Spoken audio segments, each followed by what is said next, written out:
Hello and welcome back to some of you to this week's edition of it's a special edition of Troy Nunes' Absolute Live Stream for the 2021 Lacrosse Selection Show. Uh, Here as always, Steve Haller. With me this time, Christian DeGuzman and John Orsenigo. How are we doing, guys?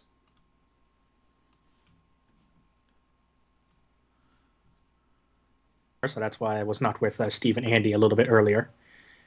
Oh, very nice. Yeah, doing great. Pumped to see the destination spot for the men and the women here today. Yeah, Georgetown just got a seed. Wow, interesting. So the bracket is going live right now on ESPNU, and we'll be reacting and giving our thoughts on it. So the first three seeds have been already revealed. North Carolina getting the number 1 overall seed, Lehigh getting the 8th seed, Georgetown getting the 5 seed, and a surprising to 4 seed, which is very interesting. That Virginia got a 4 seed. You'd assume, I think, John, you and I would assume that Virginia would get a 5 seed. Yeah, I think I was thinking 5 and Notre Dame 4. I'm really surprised to see Georgetown at 5. The win yesterday against Denver to get the Big East crown pushed them up, but I'm surprised they pushed them up that much ahead of I guess Notre Dame. Yeah, Notre Dame actually falls to the 6th seed. Wow, that is shocking. How does Notre Dame fall to the 6th seed? Okay. Interesting, though, they are placed in the side of the bracket that has the quarterfinals in South Bend. So if they do win their first round matchup, they will play a quarterfinal matchup in South Bend. The top half of the bracket will play in Hempstead, which I'm assuming is Hofstra, if I'm correct. Yeah, so they'll play Hofstra. Denver gets the 7th seed, so no seed for Syracuse. Syracuse, okay. So the way the seeds work, if I'm assuming, because Steve, you probably don't know this either in lacrosse, only the top 8 get seeds, and then I mean it's obviously easy to tell what the other seeds are based on that, but like only the top 8 seeds actually get the distinction of a number. The formal. Yep. So the seeds are North Carolina, Duke, Maryland, Virginia, Georgetown, Notre Dame, Denver, and Lehigh. So interesting seed selections there, John. That is interesting. The Denver grabbing the 7. I don't know. I think what this shows us is the eye test really did play a big role. I mean, the committee said it was going to play a larger role this year than it has in years past, and I think shows it more so because Syracuse has good computer numbers this year, but I think they're holding less importance, and probably the fact that the Orange got blown out 4 times in 5 losses this year ended up hurting. And does this give you any concern that Syracuse actually might not make the tournament? Just because if you said that eye test is supposed to be, like you said, what the committee is favoring. And I mean, the eye test doesn't favor Syracuse right now. The strength of schedule does, and the wins over Virginia, who was a 4 seed this year, really help. But the eye test isn't helping. No. I mean, just a little bit. I think I said in one of my articles a couple weeks ago, no one has failed the eye test more than Syracuse this year with all these bad losses. Part of that is because of how tough the schedule was. Nobody was playing North Carolina and then Notre Dame the next week, except for teams in the ACC. So that's, it's really our difficult schedule hurting us.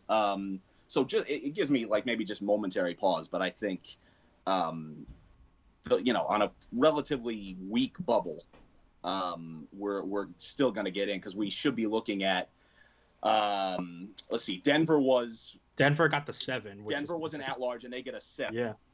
So they're an at-large along with the 4 ACC teams. That's 5 of the 8 at-larges. So we're looking at the unseeded. 3 of the unseeded teams will be the final 3 at-larges. So that's going to be 3 of Syracuse, Army, Rutgers, and I don't know what the update is on Loyola with what happened to Loyola.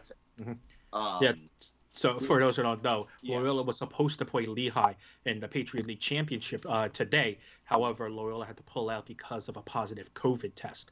So who knows what that means for them heading into the NCAA tournament. Yeah. They were looking pretty good in that Patriot League tournament, and it's a shame not to see them play Lehigh, who is having a great season by themselves. Yes. That was when I turned it on. I found it out by turning on the TV today at noon to watch the game and seeing something on the bottom line about the COVID test. So Yeah. Yeah, that was a disappointment. But I mean, it's a huge. If this ends Loyola's season, that obviously just completely sucks. Yeah. So yeah, I mean, the last thing I saw, I did not see any kind of update about what's. I mean, I saw that they went home without the whoever the personnel was. I don't know if it was a player. It was tier 1 personnel. Without the person who tested positive, or that person went home separately. And then when they got back to campus, everybody tested negative. Everybody else tested negative.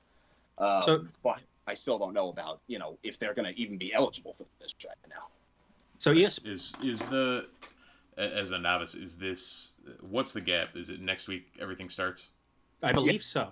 Yeah. Okay. It'll be next week. So if they've got a positive hit in a tier 1, just judging by past sports this year, that seems like that may be the death knell for them. Yeah. It absolutely could be. I mean, yeah, you got a week. I don't know. I mean, I really don't know. I don't know what and who it comes down to.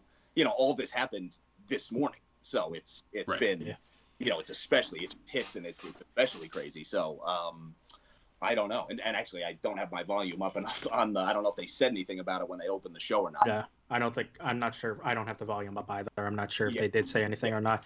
But again, I always know that it's next week because for some reason it always happens. The first round is always during Syracuse graduation.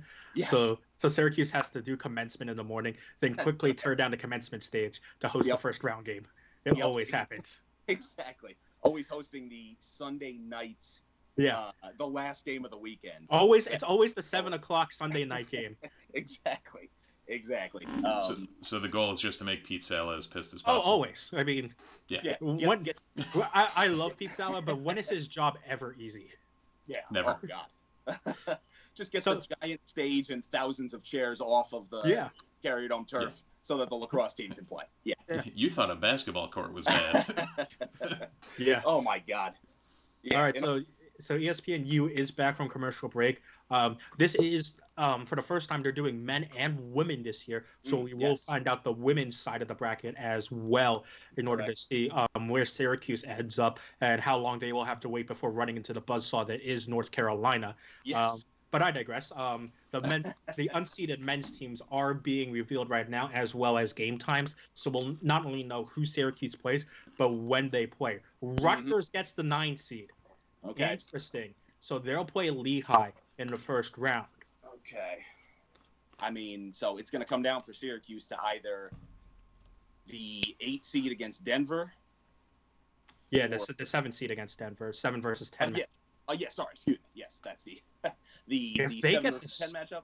Or if they get the 6 seed, that's Notre Dame. Right. Not great, Bob. I would think they would avoid. I would think they would avoid that. And certainly, you would think so. They always like. They wouldn't. That. You wouldn't think they would drop Syracuse to 13 just to have them play Georgetown, right? I would not think so. I would not. I mean, they do. Sometimes lacrosse is a weird tournament because of the geography, because of everything else. It's not always based on merits. But I would think this means we're probably destined for Denver at 7. That would be it is Syracuse. Syracuse will play Georgetown, the 5 seed, May 15, 7:30. Syracuse will play Georgetown as the 13 seed. So May 15, that is Saturday. Wow. Okay. So Steve, before we get to Syracuse's matchup, first of all, okay, Hoyas, let's rekindle that. But to John's point earlier, usually before COVID and everything, the tournament would actually seed teams and set their matchups based on geographic location first, because it's lacrosse and the budget isn't necessarily that high for most of these teams. Right. So geographic location was taken into consideration. But no, it's Syracuse, Georgetown, 5. Syracuse as the unofficial 13 seed in the tournament against the Hoyas team, who were the Big East champions after taking down Denver 10-9 yesterday in a thrilling game for Georgetown. And this is going to be the first time in a long time that Georgetown is favored in lacrosse over Syracuse. Yeah, this isn't the sport this is supposed to happen in. That's right. Yeah. I mean, hell, it happens in used to happen in men's soccer too, and they somehow were favored. And they just spend a lot of time talking about that because we know about on ESPN because we know how much of a rivalry that is just in basketball in general. Yep. But yes, it is in lacrosse as well. And John, for those who don't know Georgetown and who don't know the attackman that is Jake Caraway on Georgetown, tell me how impressive he is and why he was a first-round pick in the PLL draft. Yeah, one of the best goal scorers in the country, plain and simple. Can do it in basically any way that you can think of. I think I saw it watching the Big East Championship yesterday. I think he's second in the country in goals per game this year. I mean, he's just a scoring machine. So that's going to be, for Mitch Wyckoff, the guy spent all season long guarding the best attackman in the ACC. And, it's something that he's going to be used to now going to just one of the best attackmen across the country with Jake Caraway, who spearheads that Georgetown offense. And the Syracuse offense will have quite the task against that Georgetown defense. Not just the Georgetown defense, also the Georgetown goalie, Owen McElroy, who is considered to be the best in the country right now. Yeah, led the country in save percentage this year. So he gets in front of stuff. So that's going to be solving him. That's going to be a big puzzle, a big question for the Syracuse offense. And then they've got a really good defender in Gibson Smith, one of the best close defenders in the country. So probably we'll be looking to draw Stephen Rafis, although maybe Owen Hiltz, who knows, coming off of his Robert Morris performance. That was something fun. So something interesting coming up here. We were just talking about Loyola. They got the 10 seed and will play Denver. Okay, so that is interesting. And also, Vermont got the 14 seed as the automatic qualifier of the Syracuse's resume as well, beating that was good. three of the top 4 teams in the American East were considered to be one of the strongest non-Power 5 schools. And High Point is the final team, which means Army is snubbed from the tournament. Yep, Army is out. Wow. So Loyola gets in. So Loyola gets in, and Syracuse, who lost to Army to begin this season, is the final team into the tournament. John, that's crazy. That is. Boy, there's a lot surprising here and a lot to react to in real time. I mean, so whatever. Loyola gets in, COVID somehow. So that Loyola Army game in the Patriot League semifinals, that ended up being a play-in, essentially. Army that was a play-in. That was basically a play-in. We thought it might be, although Rutgers losing to Hopkins, we weren't sure what would happen with Rutgers there. So it turns out being a play-in, Rutgers makes it as well. So you've got Loyola, Rutgers, and Syracuse being the final 3 at-larges into the tournament with Army on the outside looking in. So Army's win over Syracuse to start the season, not enough. They really did not pick up much in the way of wins the rest of the way. So it just wasn't enough. It carried them for a while there, but was not enough to do it in the end for them. Yeah, it seemed like Army needed one of those like Lehigh games to win, and it just wasn't happening for them. It did not. Yep. I mean, they had their chance to, had they won that game, Loyola would have been left out and it would have been Army going. So they had their chance to play themselves in and they couldn't do it. So that's too bad. Now I'm curious with the COVID thing, if if something comes up early in this week, if there is that reslotting. Yeah. Because I know we've seen that in a couple of tournaments. It would definitely be interesting, especially since the broadcast right now is talking about mainly focused on Army not making it into the tournament. So you would assume they'd be the first team in should if they're going to replace Loyola, or if they're going to do what they did with VCU this year in the men's tournament and automatically move Oregon on, which is what they did because of VCU's COVID test. Remember, in the men's tournament also you have Virginia have a player test positive, but they were still able to play because all the other teams were cleared. Obviously, with lacrosse, it's a significantly bigger roster to deal with, so it is that would be interesting to see. Yes. It'd be really interesting to see if how they handle that if Loyola is unable to play. That I mean, I don't know if they'll go with the basketball. I mean, when VCU tested positive, I think it was after that window that they gave on Select Sunday. They said it has to be by Tuesday. If it's after Tuesday, I think it was before the play-in games they had. Right before the play-in game. have it. That's right. So I don't know if they'll. Of course, there are no playing games here, so they've got the whole week. I don't know if they'll say, if by Friday's the last day or whatever. Just making that up. And give a team like maybe Army, the first team out, I presume, a chance to play. I mean, I would assume they have to do that in case, the COVID test comes back positive on like a Friday or something. They have to have a place. But then the question would be, would Army just go right into whoever slot that? They would play Denver. No, you couldn't do that because if it was a highly ranked team, you couldn't just slot them in there. Yeah. So it would have to be like a reseeding situation. So that'd be messy. That would get extremely messy. Yeah. Yeah. So it may be something where if they do that, it's similar, like where it's by Tuesday, so that they can, because I mean, inherently too, Army won't be practicing. All right. So right. So the broadcast just put up a press testing protocols graphic. I'll read out pre-tournament testing requirements: negative antigen test within 1 day, and a PCR test with 2 days. They'll be determined to quarantine as well. I wasn't sure if there was anything else there in terms of like teams need to pull out or something. But I kind of want to get back on Syracuse's path a little bit because Georgetown's going to be tough. And we'll get to if Syracuse can beat Georgetown or not. But if Syracuse can beat Georgetown, the 4 seed that they face is Virginia. Yes. So if Syracuse can get past Georgetown, and for those thinking that Georgetown is just going to be a walk in the park, it's definitely not going to be. No. If Syracuse can get past Georgetown, Gillette Stadium is a very real possibility.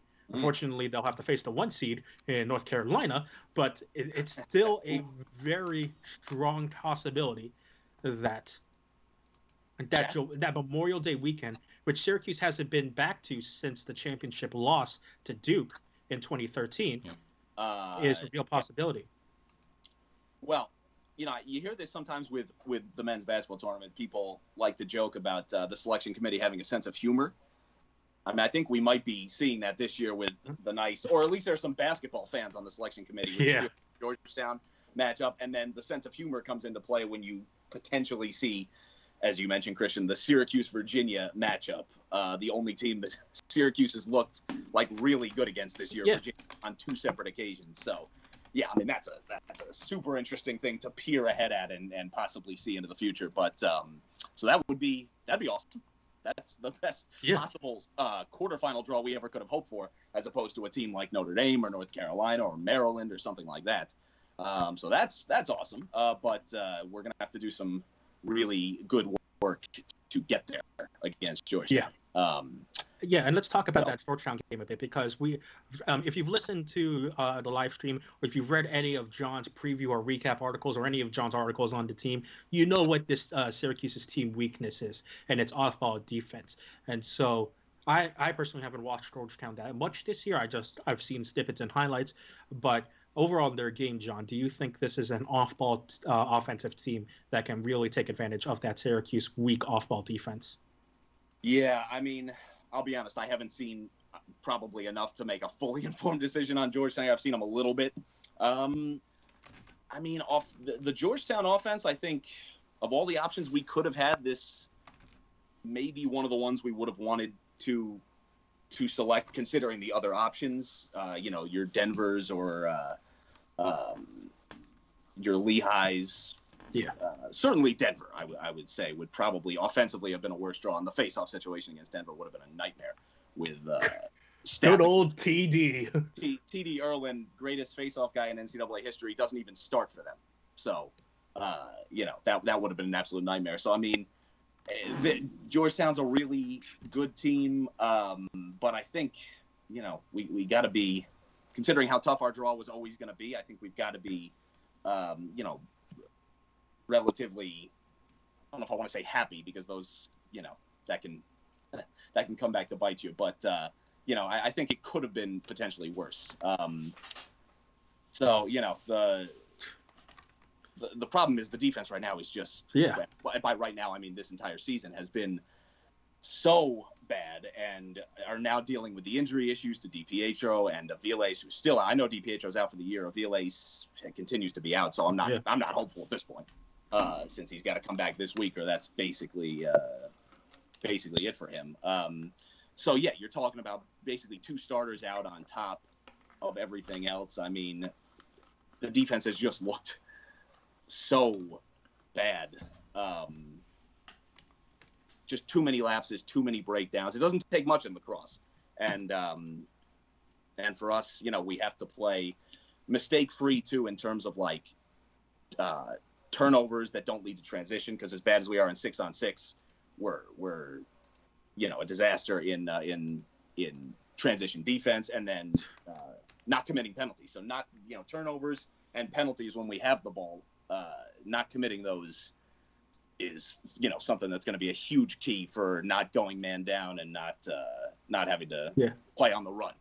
For people who don't know, like Steve, and for the other guys who are watching this cast, explain why, John. Can you explain to us why seeing Tucker Dordevic and Brendan Curry on the opposite side of the halfway line is not a good thing? Oh my God! And maybe it's just recency bias, but I've been saying, it feels like I say this to myself every game.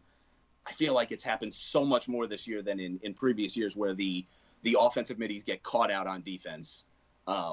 And yeah, I mean, when they get caught out on defense as the 2 shorties, that means they're going to get attacked by the opposing offense. They're going to see that weakness because they're exclusively offensive players. I mean, they can do their best to stay in front of whoever they're marked up with, but they play exclusively offense for a reason. And so when they get caught out there in transition, the opposing offense is going to see that. They're going to attack them. And so, yeah, we've seen it way too much this year. I had to laugh during the Robert Morris game at one point. I saw all 3 Trimboli, and that doesn't even make any sense because that means we only had 3 long sticks. We had 3 shorties when you're allowed to have 4 long sticks and 2 shorties. So, they all got caught out in the same bad transition sequence. And I just had to laugh at that because that was like, guys, this is a disaster. There was one point during the Albany game where Steve's favorite player, Owen Hiltz, was caught in transition. Yes. Remember that? I remember that. And that's always fun when you see the attackman track back on. Yeah, that doesn't seem great. Great. That's not great. I'm not a doctor, but I don't care what sport you're playing. It's not effective. Yeah. For all. Yeah, and if you missed it, John, back when Christian started to espouse the glories of lacrosse to Andy and I on the cast, I adopted Hiltz due to his wonderful number choice. Yes, so. I do remember that. I remember us talking about that in Slack too. Yep. Yeah, as an offensive lineman, I had to. Oh. I was like, yep. Yeah. This guy. Love to see that. Yeah, absolutely. 77. It's a good number. It's been a good number for Syracuse players in recent years. There you go. Not a frequent number, but a good number. I mean, the most, like I said in Slack, and for those who don't know, one of the successful 77 wearers was back in 2014. Henry Schoonmaker, one of the better orange midfielders in recent memory. Absolutely. He was so good. Oh yeah. He predated Owen Hiltz as a 77, and he predated Tucker Dordevic as an Oregon native. Yes. Mm-hmm. So, Oregon has been kind to us. Oregon has definitely been kind. And the women's selection is about to get underway. So, kudos to ESPN also for this a really cool idea to put the men and the women together. But before the women's bracket gets revealed, we have to talk about the elephant in the room, John. That is Jacob Fott. Yes. How much, as North Carolina unsurprisingly gets the 1 seed, how much of his recent games can be taken to say, okay, he might have a chance against Georgetown? Yeah, I think that it's great what we've been seeing out of him recently. I mean, Robert Morris, not a great face-off team themselves by the numbers. They were under 50% on the season coming in, but he completely dominated them. He won most of those face-offs to himself quickly, easily, got it to the offense. 16 ground balls, career high for him. So that was good. The Virginia game, obviously, he's got Virginia's number. That's just, whatever it is, what it is. That's awesome. Georgetown, I'm going to have to look up. Fobb's problem is that the other face-off guys in the ACC are just all amazing. Yeah, I have to look this up also because Yeah, and face-offs is such a weird thing. I don't know if there's a comparison in all of sports to face-offs, because you look at someone like Tommy LaSalle at Virginia, one of two face-off guys who was nominated for the Tewaaraton, the 25 nominees for the Tewaaraton this year. One of two, him and Lehigh's guy. So one of the best face-off guys in the country absolutely sucks against Jacob Fupp. Faces off at like less than 30% on the season against Jacob Fupp. I can't think of something else in another sport where someone is so good at something, but then they come up against someone who's got a specific type of technique, specific reactionary time, and that skill set for face-offs, that all of a sudden you're like powerless. You're like the Monstars in Space Jam. It's just gone. They've taken your powers, and you look like the worst face-off guy ever. So it's in the original Space Jam, not whatever this mess is going to be coming up. We're talking original Space Jam. Let's. No, it might. The only other thing might be like Go Baseball. Individual pitcher batter matchups. That's a good one. Where there might be somebody who just matches up horribly. Yeah. That might be the only analogy I can think of. So let's put it into perspective. Pete LaSalle for Virginia, 7th in the NCAA and number 1 in the ACC in faceoff percentage, and Fopp has handled him easily both times that they've played. Completely. Yep.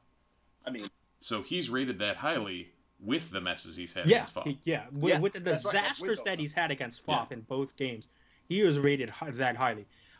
Side note, the Boston College for the women was ranked 4, and Notre Dame was ranked 5. So two teams that Syracuse have beaten at one point or another, 3-1 versus both of those teams, with one loss to Boston College. They've beat Boston College twice because of the NCAA, ACC tournament as well. 2 out of 3. Right. Syracuse gets the 3 seed. Interesting. So John had a great article about this, about why Syracuse should be the 2 seed instead of the 3 seed. John, I'll let you take the floor as why this is a interesting decision from the committee. Yes. Okay. Before we get to that, therefore, Syracuse, who has those 3 seed, does get a bye, and they'll face the winner, and they'll face the winner of Loyola and Hofstra. But John, why? Loyola. Wow. Okay. Interesting. So John, why is Syracuse getting a 3 seed interesting with the other seed in their section of the bracket being Florida? Wow. Yes. Okay. So, and that means Northwestern is going to be the 2, which is the thing I was rallying against in my article. What's interesting is Northwestern's schedule this year. The Big Ten, like in many other sports, played in a conference-only schedule. The Big Ten in women's lacrosse is Northwestern. Maryland's okay. That's basically it. So their schedule was very, very weak, especially when compared to the ACC teams. The ACC women's lacrosse is just as strong, if not even stronger, than the men's in lacrosse. And you see that with 4 of the top 5 seeds all being ACC in both sides of the bracket. Well, not just men. It's 4 of the top 6, but in the women, 4 of the top 5 ACC schools. Exactly. So it's, the ACC is incredibly strong. I think 11 of Syracuse's 17 games this year were against teams who were ranked in the top 10 at the time they played them. 11 out of 17. So it's just an absurdly difficult schedule. They lose twice to North Carolina, obviously the best team in the country, once to BC in 3 matchups with BC. So they finished 14-3. Northwestern is 13-0, having played a all caps, bold underline, significantly weaker schedule than Syracuse. I mean, for me, go with the numbers, the RPI and the strength of schedule significantly favor Syracuse.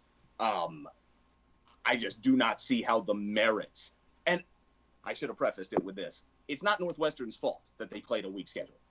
The Big Ten laid out the schedule. This Northwestern team is very talented. Izzy Skane, their attackman, I think averages about 8 points per game. It's absurd. So they're clearly a good team who I hope we see them in the semifinals. We'll see. They're clearly a good team capable of going a long way in this tournament. But when you look at the 2 resumes on merit, even though Syracuse has 3 losses to Northwestern 0, for me, I always favor the team that was tested and won most of those tests and came out and won 8 games against teams who were ranked in the top 10 when they played them. We were 7-3 against teams in the RPI top 20 this year. Northwestern was 0-0 against teams in the RPI 20. 10 games. Wow. Versus 0. So for me, what are we doing here? I guess is my question. The committee, I get it, the unblemished record, but and obviously I'm a little biased here, but that's kind of brutal when you talk about the disparity between the schedules for these two schools. Well, and correct me if I'm wrong too. If you look at SU as they progressed through the season, they got stomped by UNC and then looked significantly better the second time. They got beat by BC, then they beat BC, and then they beat them again in the ACC tournament. Correct. So it's like every time they're they were already a damn good team, and they keep progressively getting better every time they face any of these teams. Good point. And the attachment to the point you just made, Steve, the first game against North Carolina, the first game against BC, they had Megan Carney for those games, or at least first BC game. The second BC game, 2 days after she gets hurt, we win by 9. ACC tournament, we beat them by 2. Both games without Megan Carney. The 9-4 loss to North Carolina the second time around, without Megan Carney, we played them much better that time. So, to your point, absolutely, and that makes it just even more significant. What they've been able to do is these injuries happen, and they just keep steamrolling. Oh yeah, they've lost their two best attackmen. Like how? How do you still get a 3 them to ACL injuries? Yeah, on both the ACL injuries, you see it. Syracuse cannot escape ACL injuries this year on just in any facet of sport. It's a hard luck year for sure. So that's that is very. The committee chair I think is talking right now. Yes. But so are we. So I'll have to that back later and see what that ridiculous excuse is for putting Northwestern second. I'm sorry, that's crazy. But Syracuse does get the 3, and so just by looking at the bracket in terms of the seeded teams, it was in Syracuse's side of the bracket, it's them as the 3, Northwestern as the 2, and then you have Florida as the 6, who Syracuse would play in the round of 16 matchup, and then it would be Duke as the 7, who Syracuse has beat earlier this year, playing Northwestern in the round of 16 matchup. The proverb. No, that'd be the round of 8 matchup. Excuse me, got that wrong. But in the proverbial round of 8 matchup, it would be Syracuse versus Florida, 3 versus 6, and then 2 versus 7, Northwestern versus Duke. And you compare that with the top half of the bracket, which has UNC, Boston College, Notre Dame in it. It's a significantly easier bottom of the bracket. Yes, that's what I was just going to say. So yes, the one thing I do like is seeing BC, North Carolina, and Notre Dame on the other side of the bracket, especially BC, who, playing them for a 4th time, would be a lie. And of course, it may still happen. Of course, they'll have to beat North Carolina to do it. Love seeing the other 3 best teams in the ACC on the other side of the bracket. Absolutely. So interesting. I'm interested to see Loyola as the team will probably play. They were ranked in and around the top 10 for most of the season. I mean, again, their conference is weaker. The Patriot is weaker, but they were ranked right around like 10, 11, 12 for most of the year after they lost to us. So that's like shockingly low for them to be matched up in a potential matchup with 3-seeded Syracuse. But you never know with the lacrosse tournament with of course, geography wouldn't make any sense. Yeah, Loyola was ranked number 4, and we played them at Loyola in Maryland when Syracuse played them to open the season. Yep. And that was an 18-6 win for Syracuse over the Greyhounds. That was something, yes. I want to take a look at some of the stats in that game to see who stood out in terms of goals. That was the only game Emily Harris-Chuck played. Yeah. I think she scored like 4 goals. 4 goals and an assist for Harris-Chuck in that game. Yeah. That was Sam Swart having 4 goals in that game. Megan Carney was also out 3 goals and 3 assists as the leading point person for Syracuse. So you're literally losing so it is a weaker Syracuse team in quotes because you are losing 11 points from that Syracuse game.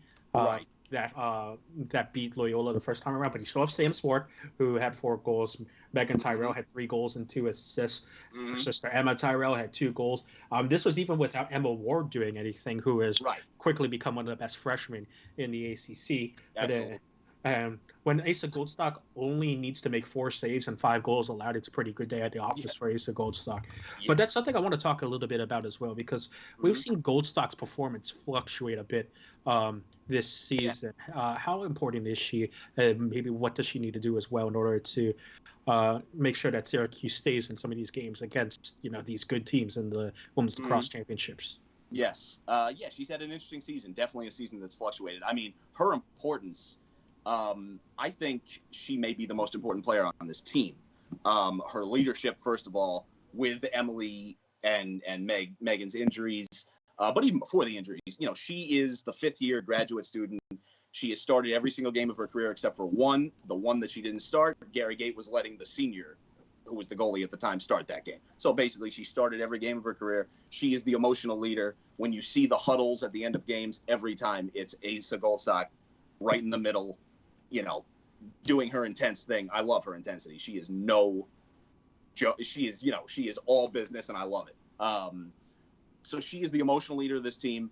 And she's the leader of that defense, which, as we saw against North Carolina in the ACC championship game, is, has the potential to be the strength of this team, as great as the offense is. Her importance cannot be said enough of. And the good news here is she's really starting to re-hit her stride. We started off on fire, the defense this season, with Loyola, Stony Brook, Duke, those early season games. We were holding all those highly ranked teams to single digits. Goldstock was putting up big save numbers. She was having great games. And then, it was a bit of a midseason lull, I think, from the time we came back from that 2-week break we had, that weird midseason bye, which usually does not happen in lacrosse, and played Virginia Tech. And then North Carolina was right after that. And obviously that was a terrible struggle of a game. So, yeah, she went through a little bit of a lull. But in the last few weeks, this defense has been making a comeback. When you go back to the ACC tournament, certainly one of the BC games, Louisville and some of those weaker teams they played as well. I think that helped get them going again. So, she is, I think she's certainly the most important member of that defense. And I think of the team as this emotional leader, I think she plays that role. And she, from what I've seen of her, she looks like she's pretty clutch, pretty big time. She, like I said, she's all business. So she's here for one reason, and that's to get the program's first national title. So, I'm excited to see what she puts down in this tournament. Yeah, to give you guys some perspective, Goldstock in the first UNC game, only 4 saves. In the championship game against UNC in the ACC championships, she did have 11 saves, so a significantly better performance from her in those games. And like John said, probably going to be a critical piece to this Syracuse team success. And not looking too far down the road, but because we are eventually beating North Carolina. But also the key to that is also going to be figuring out who contributes on offense. And like we've said, the team doesn't have 2 of their best offensive players in Emily Harristruck and Megan Carney. So, right. John, who is the person that is taking up that mantle and being the alpha on the Syracuse offense? I would say, based off of the evidence that we've seen in the games, it looked like it's 2 youngsters, the 2 Emmas. We've gone from the Meg show to the Emma show with Ward and Tyrell. They have really, just in the games, been the ones picking up the mantle. And, you were looking over the Loyola stats from that first game. You mentioned Emma Ward didn't really factor in. She has factored in a big way as this season has gone on. So they've been the 2 who really have stepped up. Emma Tyrell in the move from midfield to attack now with the absence of Carney. She's now on the attack line. Emma Ward made the move to attack at the beginning of the season when Harristruck went down. So the 2 of them have really stepped up big. And I think Emma's older sister, Megan, she is really, I think you would say she's the best player on this offense right now. She certainly has been, by the numbers this season. But I really thought she was pretty absent in the North Carolina game. And to be fair, North Carolina's defense, unbelievable. One of the best, best this year, maybe one of the best ever.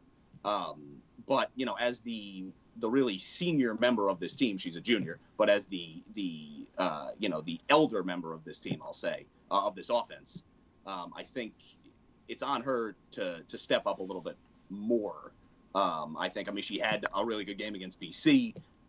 It was really just the North Carolina game where they shut her down. So I'll be interested to see Megan Tyrell coming out in this tournament because it's the two Emmas who have really improved their profiles with the injury to Carney. So yeah, I'll be interested to see older Tyrell, Megan Tyrell, on that. And I'm pretty sure as all the listeners on the live stream and Steve and Andy are tired of me talking about North Carolina and how good they are in women's lacrosse. But that is the but that is the ultimate goal. And I mean, assuming that Syracuse beats Northwestern, assuming everything else goes to chalk, that is probably going to be the most likely title game. So in that fabled third match, what does Syracuse need to do in order to topple the Tar Heels in order to get a championship? Yeah. Right now it all comes down to what they can do offensively against this North Carolina defense. I mean, it really is. It really is one of the best probably ever. Taylor Moreno in goal. I talked about in my post-game article after the ACC championship game, the intimidation factor of her. What I thought I was seeing was our shooters again, being intimidated by her, missing the goal. It was, I'm not going to remember the stats on this. I'd have to look it up. But their shots on goal percentage was something really, really low and really bad. I mean, in women's lacrosse, you put most of your shots on goal. You're putting 60 or 70%. It was 9 shots on goal for Syracuse on 22 shots. So, again, a very, very low for women's lacrosse. When you compare that to North Carolina, they had 20 shots on goal on 28 shots. Yeah. So that was, that's something that has to change. It's very simply putting the ball on goal. Now, that's a lot simpler said than done, but Moreno is such a big presence in that goal. And on top of that, their defenders, they're so physical. They get on you so much that it makes it difficult to get a look that's got too much behind it. And that's, I think, one of the reasons why Taylor Moreno ends up with such a high save percentage. Some of these shots ends up being a little weaker because the defense is being so physical on you. It's quite the machine they have there. So, I mean, the first step is challenging Taylor Moreno more and not being afraid to just put the ball on cage. I think that was the thing because we're aware she makes so many saves. We're saying we have to ping all the corners perfectly or she's going to save it. And that led to so many shots going high and wide.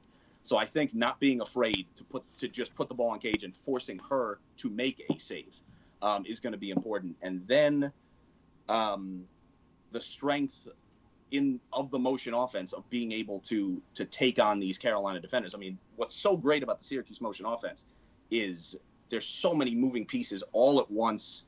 It's 7 players moving around constantly. Eventually, in a 90-second shot clock, it's going to force, usually more often than not, it forces a defense to break down or enough times during the course of the game. But they didn't make it happen enough during North Carolina. They allowed them to kind of push them off their runs in the offense and make it more of like a one-on-one situation. So I think they have to be able to stay within the plan of the motion offense and see if you can get Carolina to chase you a little bit. Again, much easier. But listen, this is why Gary Gait is Gary Gait. I mean, he came up with this offense himself, and he's one of the greatest lacrosse players of all time. So this is what he's going to be working on. And of course, he spent all that time wearing 22 with Syracuse, and he's one of the reasons why he's a Syracuse legend and has all those championships with Syracuse. Let's get back to the men. Let's get back to the men really quickly before we start to wrap things up here on the Nunes Magician live stream. Well, quickly, it's going to be tough against Georgetown. We can't look past Georgetown and say, "Oh, Virginia's in the round of 8. That should be an easy walk to the Final Four." So, what is going to be the key to the game for Syracuse against the Hoyas? Okay, limiting. I mean, this is this is the key pretty much all the time, but I mean, this team needs to limit its mistakes, and it's had trouble doing that for most of the season. Limiting the turnovers that lead to that transit. I think that's probably, as we alluded to earlier, one of the reasons why we see the offensive midfielders get caught out so much. All these turnovers. So limit the turnovers, limit the penalties. There's been a lot of bad frustration penalties that we've seen this year. Those mistakes, with as much as this defense has struggled this year, playing as close to mistake-free as possible in all the other facets, face-offs, offense, and then the ground ball game, and then again turnovers and penalties is critical if Syracuse is going to pick up a win here, because the defense is such a weakness, and I hate to keep harping on it. And then Drake Porter himself, just making a bunch of saves that he probably isn't supposed to, which he's been good at a lot in his career, but. There's so much on every other facet of the team outside of the defense to play as close to mistake-free as possible. So I think that is really going to be, the biggest key to play as clean a game and give ourselves the best chance. I do want to get predictions to close this up. But before I do, Steve, do you have any questions for John that are somehow reworded to why we suck again? No, that was about as comprehensive as you could ask from, any standpoint. All right, so let's... there's a topic for you. Okay. All right, so let's... All I can think of is, some of that deep dive is just the analogy. Yeah, the analogy, yeah. Analogy it's analogous to, me waxing poetic on the offensive line for way too long. There you go. Okay, football and SU lacrosse meeting in the middle. Exactly. And it's perfect, isn't it? It is. That's the fine line we toe here on Nunes Magician in general, not just here on the live stream, but on the site in general as well. This is why it's a razor's edge, man. It's a razor's edge. This is why you tune in. Absolutely. So to wrap things up, let's get. I wouldn't say bold, but let's make some predictions. Like, how far do we think the men and the women can go? Let's start with the men. John, what do you think? Starting with the men. All right. Well, I'm not going to go disloyal idiot here on everybody. I'm saying the ACC harden this team up, toughen them up, and they are going to use that experience, kind of like playing with a weighted vest on versus the ACC teams, and now we take it off. Again, no disrespect to Georgetown. They're obviously a good team. But I'm going to say the ACC hardened this team up, allowed them to get the win over Georgetown, and then why not? We keep it going against Virginia, because nothing makes any sense about that, but it just works. So why not? I'll get crazy and say return trip to the Final Four. I'll go with that. Again, it would be the first time since 2013 that the men make it to Memorial Day weekend, which in Syracuse men's lacrosse terms is nuts to say that this would be the first time in 8 years that they would go back to Memorial Day weekend. That would be the most Syracuse way to do it, though, is to have a stinker mess of a season and then end up playing It's to be the fourth basketball. It's to be the fourth lowest ranked seed in the tournament and making it and making it to the Final Four. That would be that would indeed be very men's lacrosse, very men's Syracuse in general.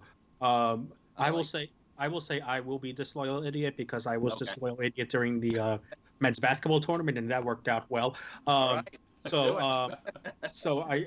the reason why I say this is while we were talking, I was looking up face-off percentages, and Georgetown's face-off man James Riley is 14th in the nation with a over 60% winning percentage on his face-offs.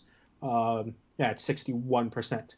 Flock is sitting at 57.3% in 22nd, but James Riley, that is, if I'm not mistaken, second in the Big East to Denver's leading face-off guy, who isn't TD Erlin, which is somehow still insane that TD somehow.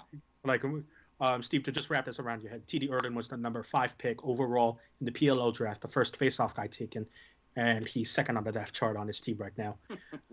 Anyway. Yeah, about that. That doesn't seem right. Yeah. So I think the fact that you have Riley up there in face-off percentage We just don't know what Jacob Fopp we're going to get, and if we get Jacob Fopp versus Peter LaSala, it will be a good day for Syracuse. If we get Jacob Fopp versus literally anyone else in the ACC, I think the defensive issues come back to haunt Syracuse, and unfortunately, that's an early exit to the worst team imaginable that you want an early exit to in the men. Yes, yes. Well, yeah. So, I feel great about my selection. So I think I'm Steve, actually going to put a prediction on this. I was like Kevin's spot as #fake Nunes to put in a prediction. But yeah, Steve, throw your hat in the ring. Let's see what you got. So this is strictly based on a tweet I just saw from John Johnson. Yes, John. The last time that Syracuse and Georgetown have played in lacrosse was that 2013 season. So I'm following John and saying we're going back to Memorial Day weekend. I like that. I like that symmetry. Always love good symmetry. I mean, the symmetry worked in men's basketball also. 11th seed go back to the Sweet 16. I mean, does that mean Syracuse upsets North Carolina to get to the championship game before losing to Duke again? Probably. Oh man, I thought I had you read there, Christian. I was like, who's to say? Who's to say? No. We'll go with probably. Yeah, that makes sense to me. I mean, it makes just as much sense.